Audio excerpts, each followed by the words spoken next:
The entire money-structured and materialistic-oriented society is a false society. Our society will go down in history as the lowest development in man.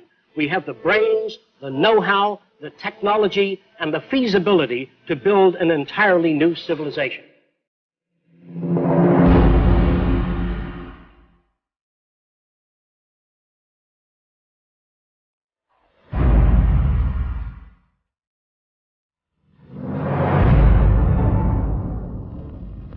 It was living through the 1929 Great Depression that helped shape my social conscience. During this time, I realized the Earth was still the same place. Manufacturing plants were still intact, and resources were still there, but people didn't have the money to buy the products. I felt the rules of the game we play by were obsolete and insufficient. Misery, suffering, and war provided the incentive for my life's work. I was also motivated by the seeming incompetence of governments, the academic world, and the lack of solutions offered by scientists. I realized instead of working with individuals, a more effective method would be to redesign the culture. This began a lifelong quest to finding solutions to the many problems that we have today.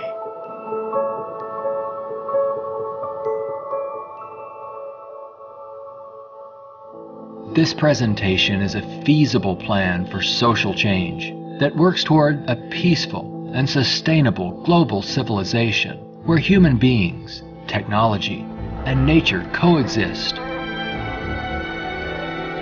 It outlines an alternative to strive for, where human rights are not only paper proclamations, but a way of life.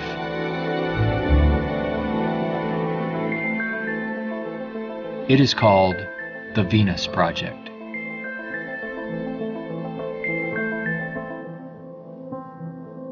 Its founder, Jacque Fresco, calls for a straightforward redesign of the culture in which war, poverty, hunger, debt, and unnecessary human suffering are viewed not only as avoidable, but totally unacceptable. It is becoming increasingly obvious that anything less will simply result in a continuation of the same problems we face today.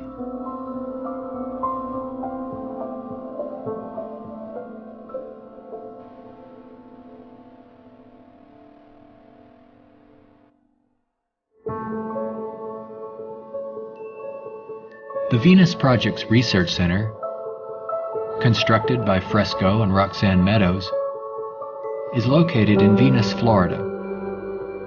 It addresses many of the root causes of our difficulties. But what are the real origins of our problems?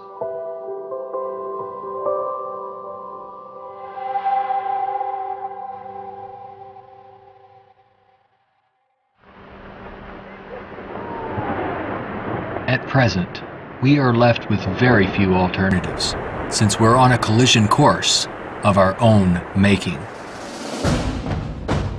Answers from yesterday are no longer relevant. Considering the damage already done to the environment, we are rapidly approaching a point of no return, where nature will dictate the course.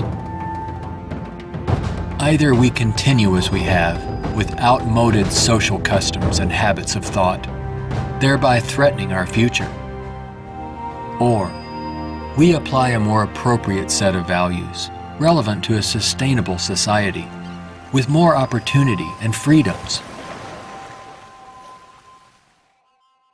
Americans have been conditioned in their kind of society to get a different kind of car next year, to buy a new television set or a tape recorder. We are radical as hell, but our political and social institutions have not changed. And this is where we are stagnating, because we always equate any new idea with communism or regimentation, because we've been brought up to fear that which is new. None of the world's economic systems, socialism, communism, fascism, or the free enterprise system have eliminated the problems of elitism, nationalism, racism, and most of all, scarcity. These are all based primarily on economic disparity. When money is used to regulate and distribute resources for profit, and people and nations are out for themselves, they will seek advantage at any cost. They do this by maintaining a competitive edge, or through military intervention. War represents the supreme failure of nations to resolve their differences. From a strictly pragmatic standpoint, it is the most inefficient waste of lives and resources ever conceived. Most wars are for the control of resources and maintaining your position of differential advantage. They're not based on the dignity of man. They're not based on elevating human beings. It might elevate the human beings in the country that's the victor. It might do that. But as far as the rest of the world goes, the price is enormous. This crude and violent attempt to resolve international differences takes on even more ominous overtones with the advent of computerized nuclear delivery systems and deadly biological and chemical weapons.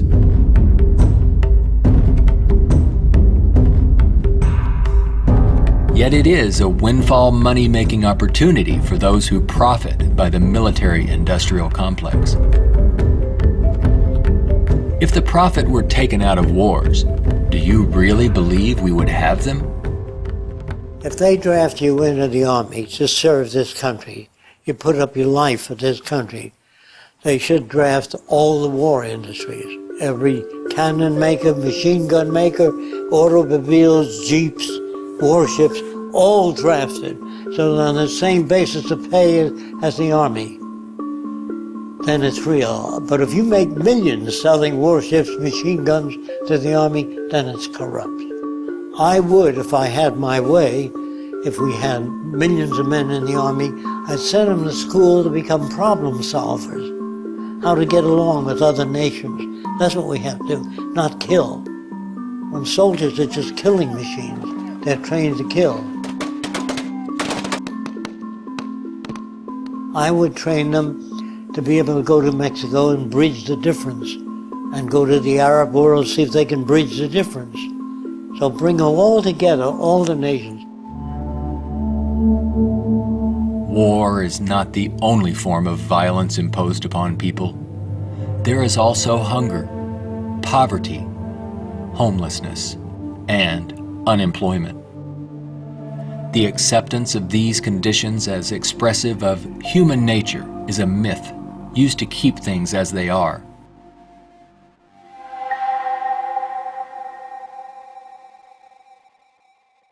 Genetics has nothing to do with greed, business, race prejudice.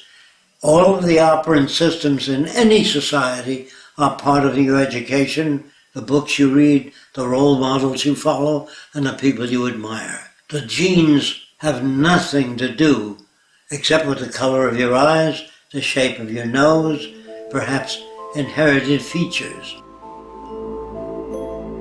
The genes do not control values. And even if you're born with a much better brain than another person, meaning better receptors, the quality of the tissue is better, I would say that if you have a better brain and you live in a fascist country, you become a fascist faster. The brain has no mechanism of discrimination. The brain can't tell you what is relevant or less relevant, except experience. We are not born with greed, envy, hatred, or bigotry. Our behavior and values are reflective of the culture we are exposed to. If you were raised by the headhunters of the Amazon, you'd be a headhunter. And if I said to you, doesn't it bother you to have 5 shrunken heads? You say, yes, my brother has 20. So, is he nuts? No, that's normal to his culture. social and environmental problems will remain insurmountable as long as few nations control most of the Earth's resources, and the bottom line is profit over the well-being of people.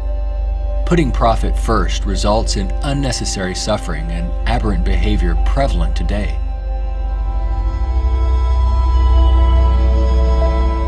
Many people feel that we need the rule of law to eliminate our problems. We have many laws, thousands upon thousands of them, but they are constantly being broken. Paper proclamations and treaties do not alter the facts of scarcity, deprivation, and insecurity. You can predict the shape of the future and the values if you know the trends of events in the ocean pollution, the scarcity of arable land. If you watch that degrading system grow, I can predict the riots and killing and assassination. In other words, human behavior is really generated by the surrounding environment. If there's a scarcity, say, of water, it is prized, and its price is high. Let's discuss scarcity as a system. Suppose it rained gold for about 3 days, gold dust. People would go out and shovel it in, fill the cellars, the attic, every drawer in that. They throw out their clothing.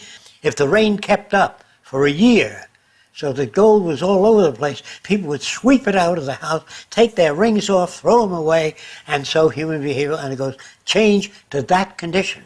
There's only a policeman in front of something that people have need for and don't have access to. So you put a guard there. But if lemon trees or orange trees and apple trees grew all over the place, you couldn't sell it. If you landed on an island that was so abundant with resources, you had 10 people, there were 1,000 fish for every person if you wanted it. There were 10 times the amount of breadfruit and bananas, money would not come into existence. Private property would not come into existence. If the island was big enough, there were 10 people, there were 8,000 acres. No one would give a damn about staking out this particular area. There are patterns of behavior that promote survival. There are social conditions that change our values and outlook. No one can write a constitution of required behavior without consulting the environment. So we'd better take care of the environment, we'd better take care of one another, and we'd better educate people to the highest possible levels of our ability in order to have a society. Even a peace treaty cannot prevent another war if the underlying causes are not dealt with. Maybe what is needed are ethical people in government who will work towards everyone's well-being. But even if the most ethical people were elected to high positions and we ran out of resources, there would still be lying, cheating, stealing, and corruption. It's not ethical people that are needed, but rather a way of intelligently managing the Earth's resources for everyone's well-being.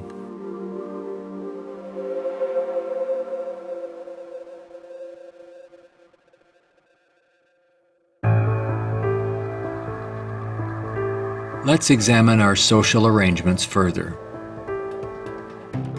To maintain our economy, products must continuously be sold. To assure this, they are deliberately designed to wear out and break down.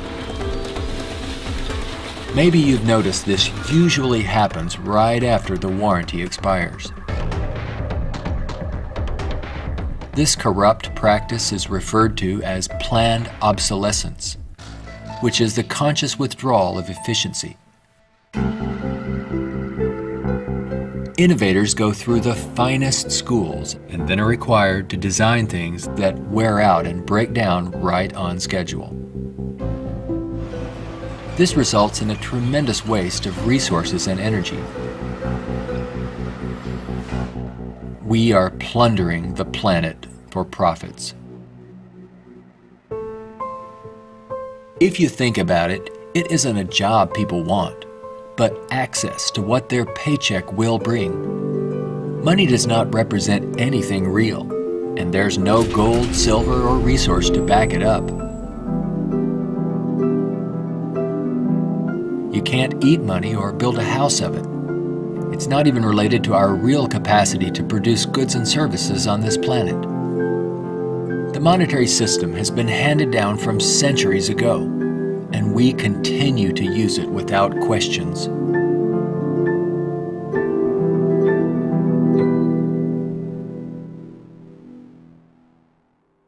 This system will keep installing more and more automation, cutting down on the purchasing power of the majority of people. There will come a time called the Gaussian curve, where employment is that, production is this, and purchasing power is that. The system stops. Banks fail, nothing works anymore. We're moving in that direction very rapidly.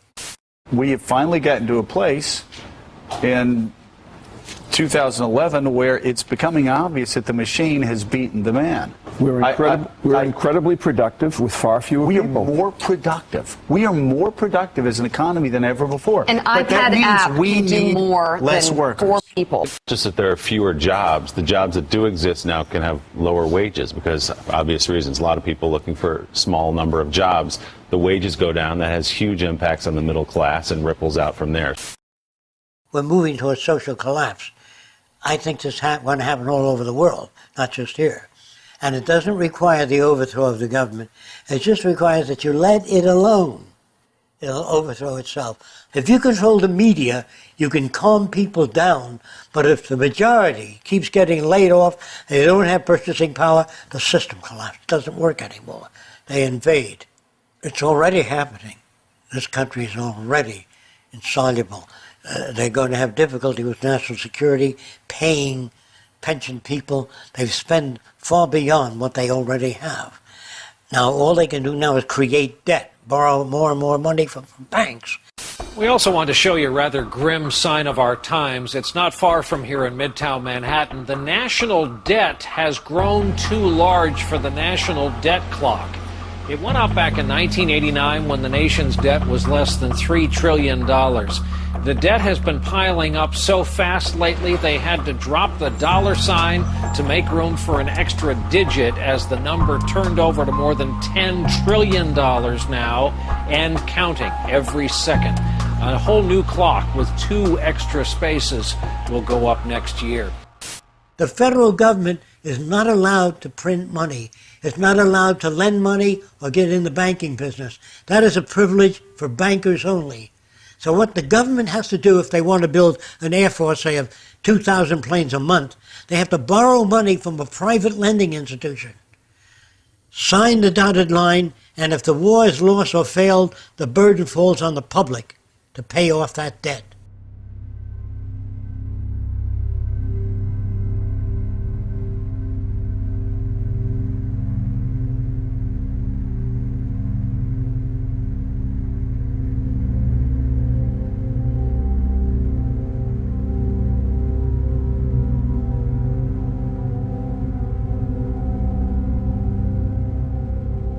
We find ourselves and our social constructs in a transitional state, a matter of social evolution.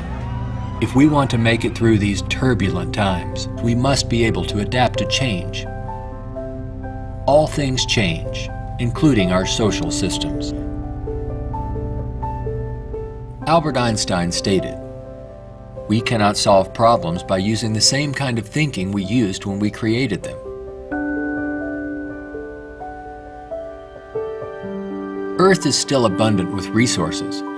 Our practice of rationing resources through monetary control is no longer relevant and is actually counterproductive to our very survival.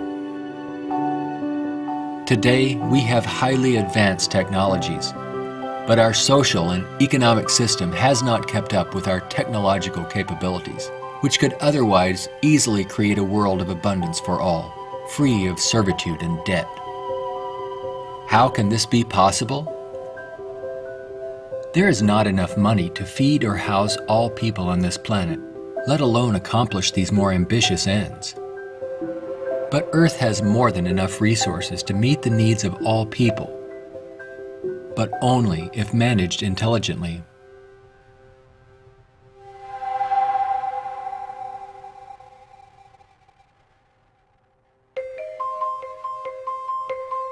Jacque Fresco envisions a solution that he calls a resource-based economy. It is a socio-economic system in which all goods and services are available to everyone, without the use of money, barter, credit, debt, or servitude of any kind. It is unlike any social system that has gone before. Fresco arrived at this direction through 75 years of study and experimental research.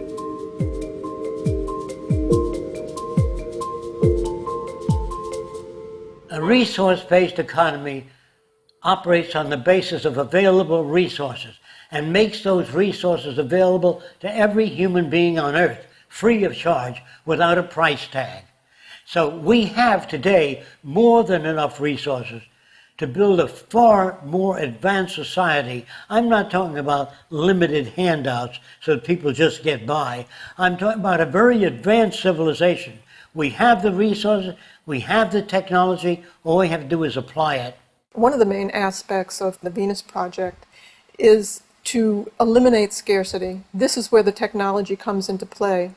Because if we set up a resource-based economy and some things are scarce, it won't work. If you set up a resource-based economy in a society that has no resources, it won't work. So today with our technology, we can make things available. We can eliminate scarcity. We can create an abundance. As long as we can create that abundance, that will eliminate greed and selfishness and a lot of crime and a lot of aberrant behavior. A social system can be designed so that all can live fully and constructively if the powers of science and technology are directed toward human and environmental concern and overcoming the artificial scarcities of our debt-based monetary systems. All people, regardless of political philosophy, social customs, or religious differences, ultimately depend upon the same resources: clean air and water, arable land, medical care, and a relevant education. I think if you pledge allegiance to the earth and everyone on it, that'd be the way to go for the future. The human species is a single family, and the world is home to everyone. Neither nations nor people can coexist separately any longer. No more separate nations, so anyone can go anywhere. Before the states joined together, they used to stake out their territory. They used to fight. They had militias. They would fight. This is our territory. Oh no, you're intruding. When all the states joined together, the government worked out the lines of the states and they agreed, and that was the end of territorial disputes. If you want the end of war, you must declare the earth common heritage.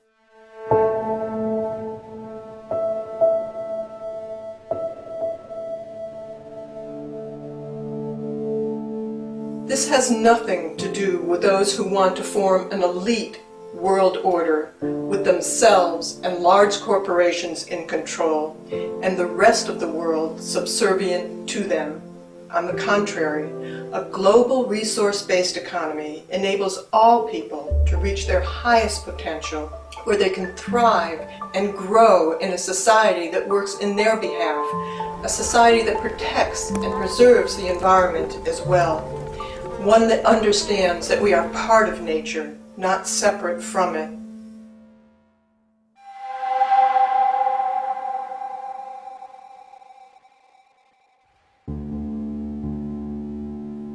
Some question what would happen to incentive if needs were met without our having to work to attain them. The question assumes humans have no desires beyond basic needs. If that were true, there would be no inventors, writers, or teachers. People work with passion on the things that interest and challenge them. Let's enable all people to have the opportunity to partake in the greatest challenge one can have, improving our world for everyone. Individuality will be emphasized rather than uniformity. This social arrangement will generate a new incentive system that values the protection of the environment and social concern, rather than the shallow, self-centered goals of wealth, property, and power. It does not call for uniformity. It absolutely calls for diversity. The more diverse people are, the more individuality. So we emphasize individuality, creativity, innovativeness. This is the essentials of the design. It is not a group of scientists telling people what to do, how to live, where to go, what to follow. Motivation and incentive exist when people have meaningful tasks. True growth and development occur when people are involved in creative, challenging, and constructive endeavors. However, motivation and incentive die in the daily grind of boring and repetitive jobs required to earn a paycheck. If you hand out things to people, if you fed them and clothed them and housed them free, they're not going to work in the morning because they don't need it. They got their housing, clothing, motion pictures, and entertainment. Well, why go to work? Work is painful, it's monotonous, it's boring. In the future, if people have access to all their needs, but they don't have any challenges, this is where it goes to pot. So people constantly are challenged by new things. In our schools, we challenge them with many things that are not solved and many unresolved problems. If you're well-fed and well-clothed, that doesn't stop your brain from working. That would mean that every millionaire does nothing and is turned off because he got all the means. That's not true. There are many millionaires that work 18 hours a day and don't have enough time. It has to do with your background and your education. The more you know about oceanography, astronomy, and all that, the more interest, the more alive you are. And if you're just given food, clothing, and shelter, now you can go to work. You don't have to worry about making a living, which your incentive would be boosted considerably. So I call that a new and innovative incentive system. It's not monetary oriented, it's problem solving oriented. And you get your kicks out of seeing the world become a better place.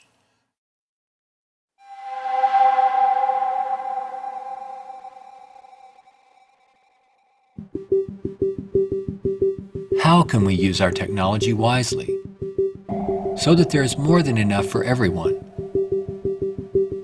To achieve this, it's mandatory that the planning for it be based on the carrying capacity of the planet's resources.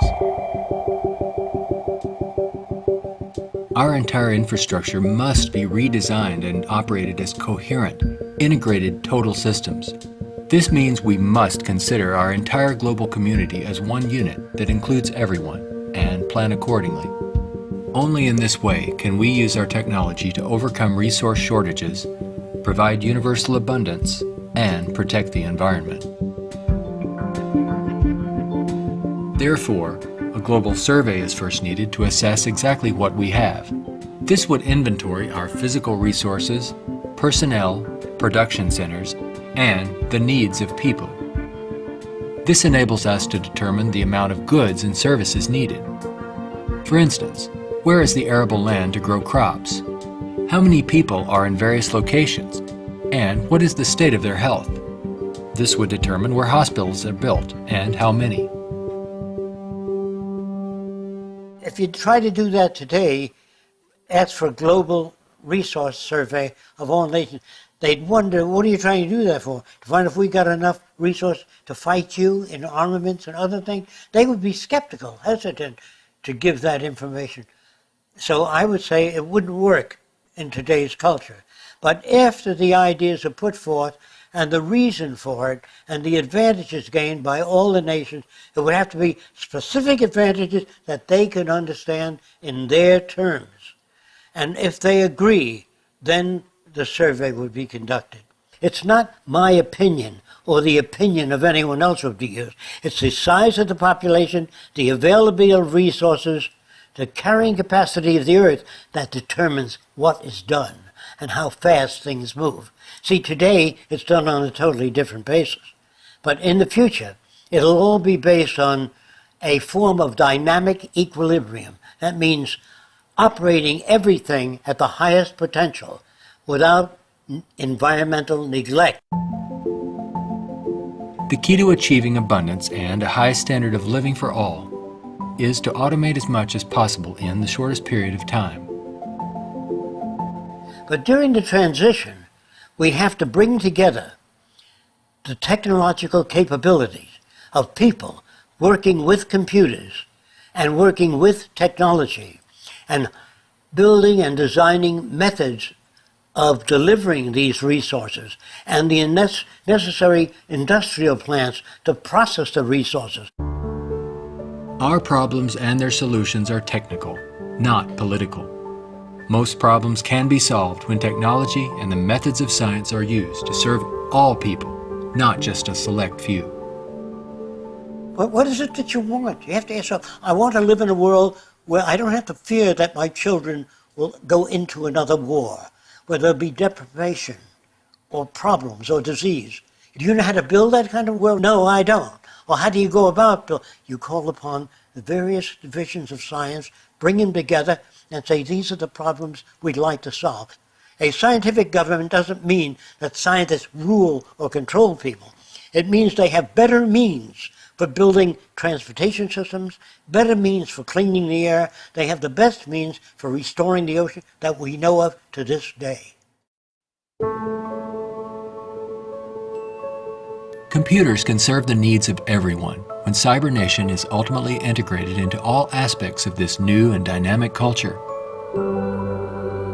One can think of this as an electronic nervous system, extending into all areas of the social complex.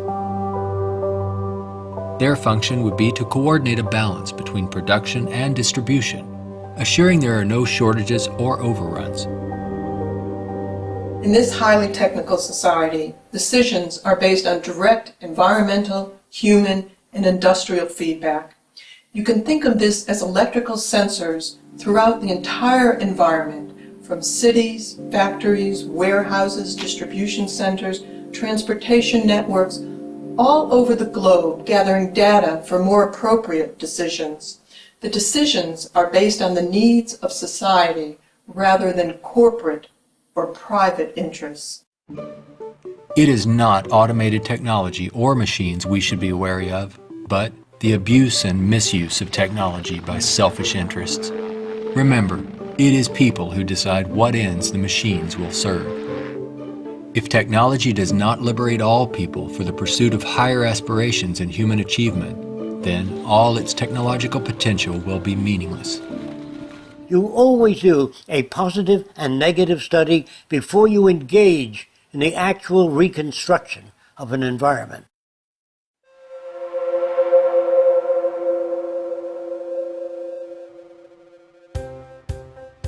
It's all just talk unless there is a technical plan to organize and use resources to accomplish abundance. What follows are some of the many approaches the Venus Project provides for the entire social spectrum.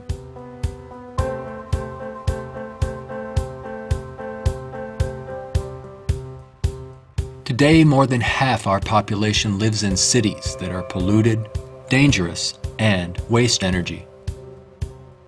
What we have to do is design a city as a living system, as an organism, as a university, that all of the cities of the future will be university cities that grow, that continue to exchange ideas. The city will have a built-in transportation system, so there are no accidents and no unthought out areas of technology. Medicine, botany, agriculture, the total system, one planning system. It is actually better to build newer cities from the ground up than to restore and maintain old ones. Fresco uses a systems approach to designing new cities. They're desirable and pleasant places to live. The notion that intelligent overall planning implies mass uniformity is absurd. Cities would be uniform only to the degree that they would require far less materials, save time and energy, and be flexible enough to allow for innovative changes while preserving the local ecology. If we design our cities to meet human needs, you don't have most of the problems that are prevalent today. In the Central Dome, you have childcare, schools, dental care, medical care.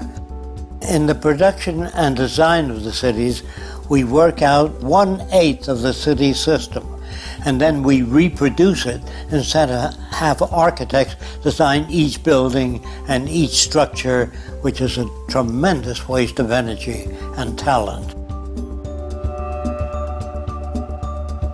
When working on solving the housing problem for all the world's people, construction techniques would be vastly different from those employed today. Extruded and self-erecting structures could revolutionize and speed up construction processes. These lightweight, durable apartments could be produced as continuous extrusions and then separated and positioned in place by the mega machines.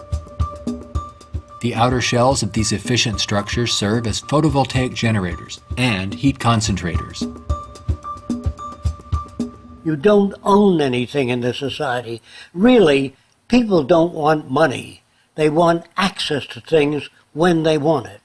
And people in a society of abundance, having access to things, will really no longer begin to store and accumulate things. We recycle it, update it, make it better. Take the same materials of an old car, weighs just as much as a new car, so there are no old cars. Old cars mean danger. If you drive a very expensive car and somebody else drives a beat-up old car, if their brakes fail, you may die.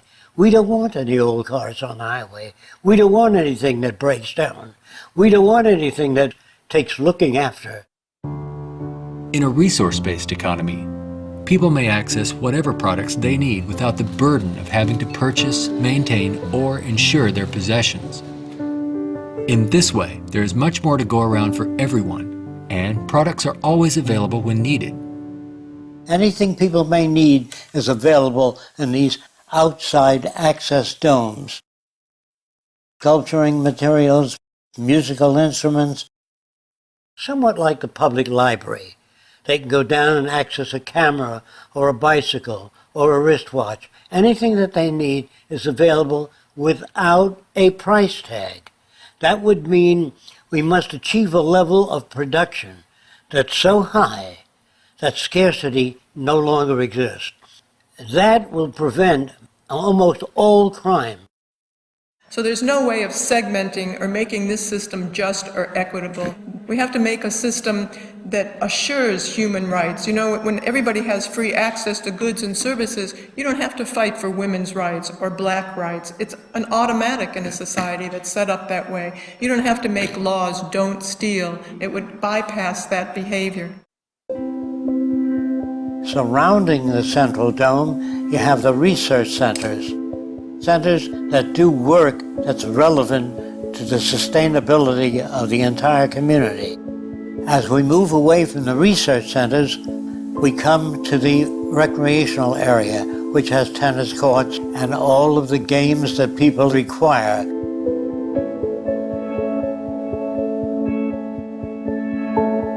As we move away from that, we come to the residential district. There are streams, waterfalls, lakes throughout the area.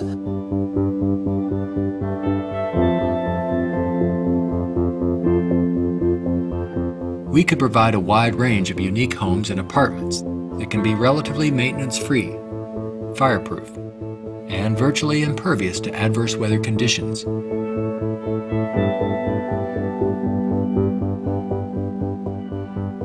As we move to the next sector, we come to apartments. The reason some people want to live in apartments is because you have drama groups, you have gymnasiums, medical care, dental care, everything is built in to the central towers. I feel that in the future, people will move away from individual houses and live in larger complexes. As we move outward, we come to the indoor agriculture or hydroponic farms.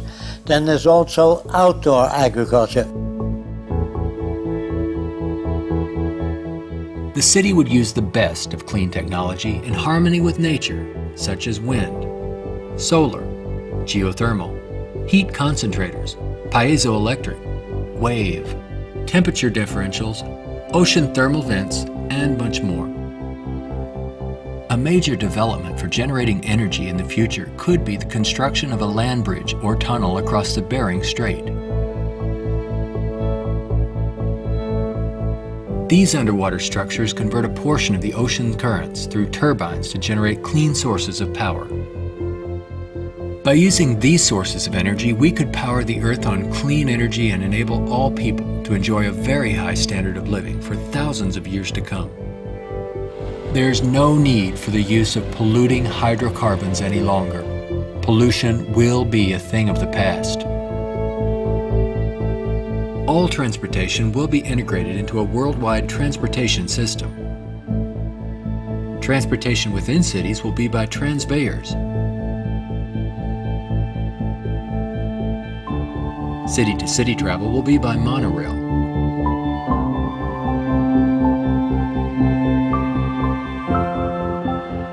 Maglev trains are utilized for long-distance travel. To enhance efficiency, this high-speed maglev train is equipped with removable sections, which can be disengaged while the train is in motion. Aircraft will display a wide range of configurations.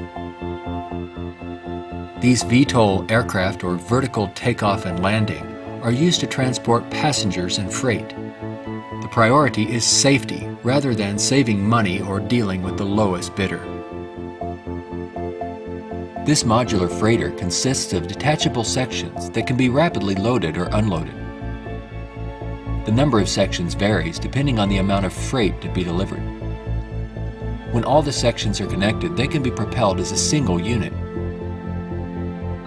Ships can be floating manufacturing plants that produce products while en route to their destinations. They can also serve as education centers, where children and adults travel worldwide, obtaining innovative education, not through vicarious study, but through experiencing and interacting with the real-world environment. A national transportation system would include a network of waterways, canals, and irrigation systems. They could serve to minimize the threat of floods and droughts while allowing for the migration of fish, provide natural fire breaks, emergency water sources, fish farms, and recreation areas. When we unleash science and technology directly into the social system without the restrictions of the marketplace, finances, or patents, we could achieve a very high standard of living within a very short period of time. This society would continuously improve, changing rapidly through new technologies, inventions, and ideas. It would be an emergent society rather than an established one like we have today. Imagine living in an extraordinary oceanic city, helping to restore the ocean environment while eliminating land-based population pressures.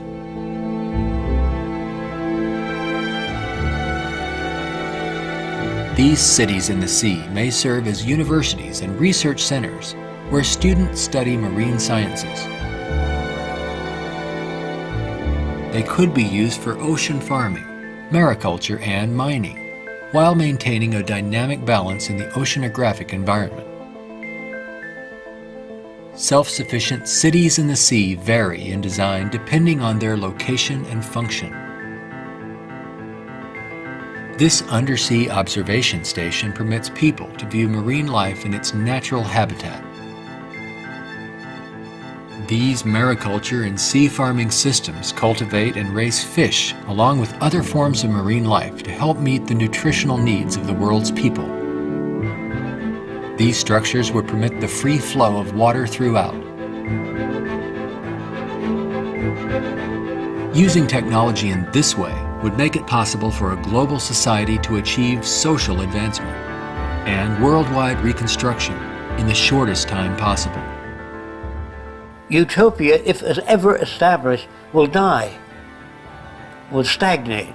Whereas what I'm talking about, an evolving culture or an emergent culture, I have no notions of a perfect society. I don't know what that means. I know we can do much better than what we've got. I'm no utopian. I'm not a humanist who would like to see everybody living in warmth and harmony. I know that if we don't live that way, we'll kill each other and destroy the earth.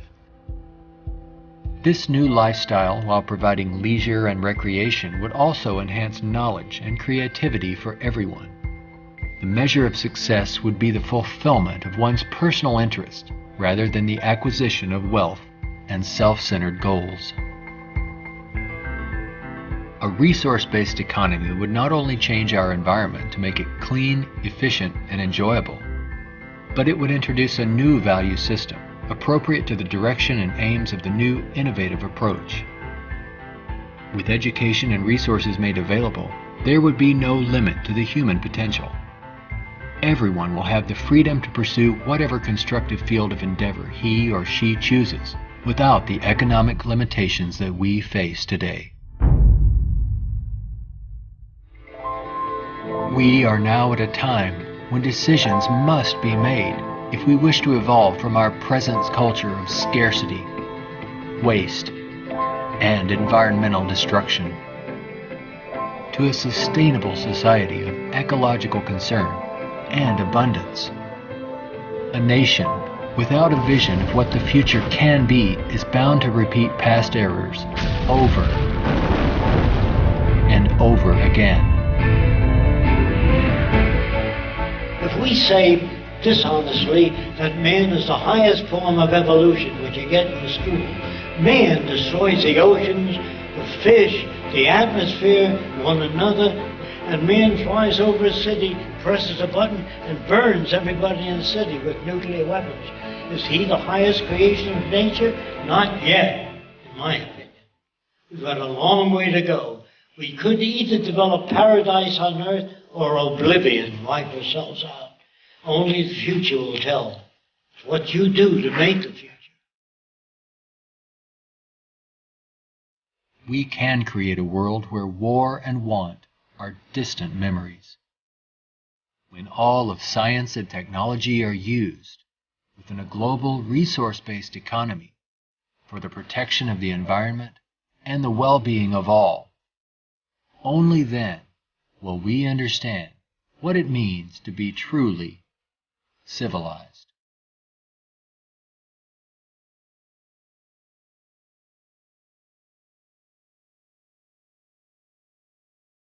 Be a part of the growing community of people working toward making the aims of the Venus Project a reality. Join us in our efforts to bring this vision of a positive future to a wider audience through the goal of a major motion picture. All of these things can be built with what we know today. It would take 10 years to change the surface of the earth, to rebuild the world into a second Garden of Eden. The choice lies with you. The stupidity of a nuclear arms race, the development of weapons, trying to solve your problems politically by electing this political party or that political party, that all politics is immersed in corruption. Let me say it again. Communism, socialism, fascism, the Democrats, the liberals, there are no Negro problems or Polish problems or Jewish problems or Greek problems or women's problems. They're human problems.